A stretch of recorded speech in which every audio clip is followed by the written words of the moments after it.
A lot of people don't know, but I suffered from anxiety for the better part of my life. And here are some tricks that I learned along the way to help me get rid of them. Oh, and I used hypnosis too, but that's something we'll talk about later. Number one, if you're having a lot of anxiety, I want you to think about colors. This sounds crazy, right? But if you have anxiety right now, I want you to think about the color blue.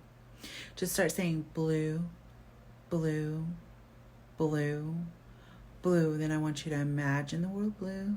I want you to think about how the word blue smells. I want you to think about how the word blue feels. You can use another color if you like it better. So number one, try that one. Number two is super easy.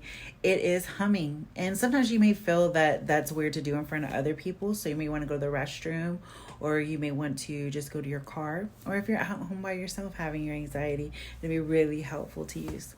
So take a deep breath and then just hum.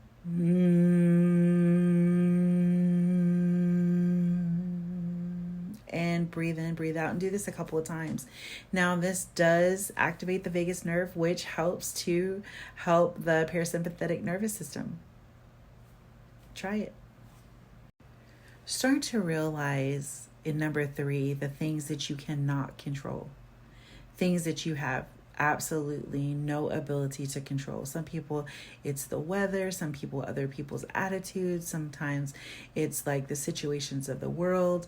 All of those things that you can't control. If you can't control it, you need to release it, because processing the anxiety for it, that doesn't make sense, because there's nothing you could physically do or mentally do to help control the issue. So realize it doesn't belong to you and let it go. Number four is hard because most of the time you want to please other people. But a lot of your anxiety comes from being overwhelmed. You're saying yes way too often. You need to clearly set your boundaries. You know at what time things start to really become too much. Function in a small space until you learn to create a bigger one. Slim down what you obligate yourself to. Give yourself that feeling of understanding. You need to get better first. Do things slowly, and over time you'll be able to do more things. Taking the time for you, working on your self-care, is just as important as taking care of others. One of my favorite things to do is guided imagery or meditation.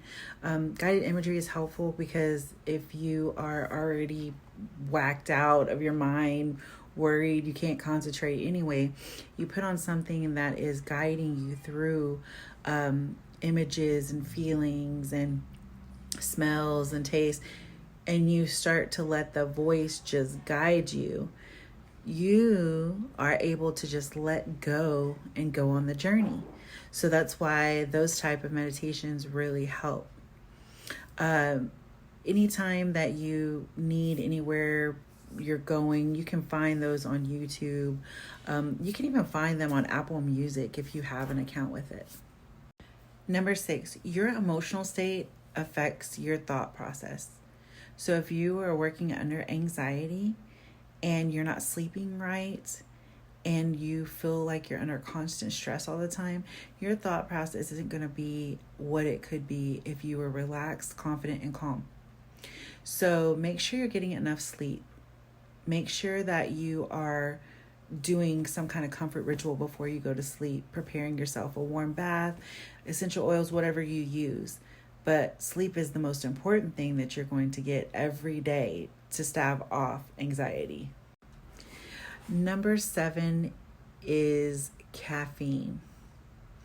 Now, I've had clients that would talk to me about their extreme anxiety, and then when I ask them about their caffeine consumption, they would say, oh, I have like 3 or 4 cups of coffee, or I have a large coffee, or I have a lot of tea throughout the day. Caffeine exacerbates anxiety.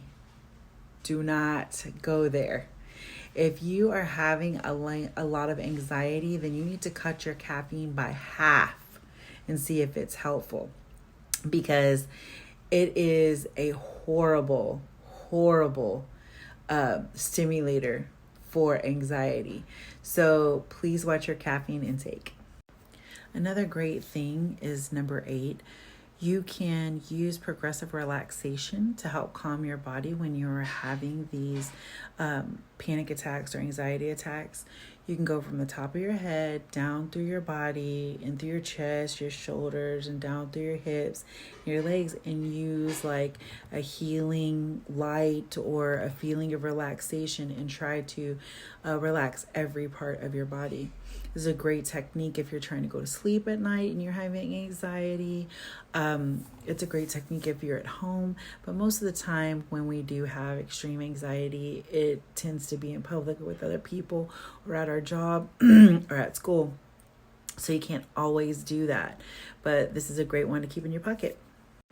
Another great thing is just taking a walk outside, a small bike ride, just sitting outside and deep breathing, doing some of the exercise that we talked before.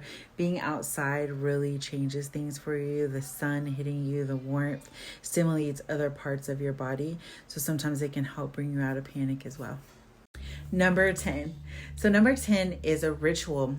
A ritual is what you're going to do when you go into panic mode or anxiety. So I didn't even mention essential oils in hot tea, herbal hot tea though. Those are great ways to diffuse as well. Start with the essential oil, get a hot tea going, start some breathing, start some humming, stack these things on each other. And that's your little ritual. So you'll start that thing in a cascade and your concentration will be on the ritual and not on your panic. And your things will cycle through faster. And you know that as soon as you start that, it will already start changing things. And that will help you get out of panic even faster. And I didn't even talk about the heavy hitter, which is hypnosis. I'll talk about that later. But I hope if you found value here, please like, share, and comment, because when you promote this video forward, you allow other people to get some help they need. You never know who's out there and really struggling with some of these problems. Take care.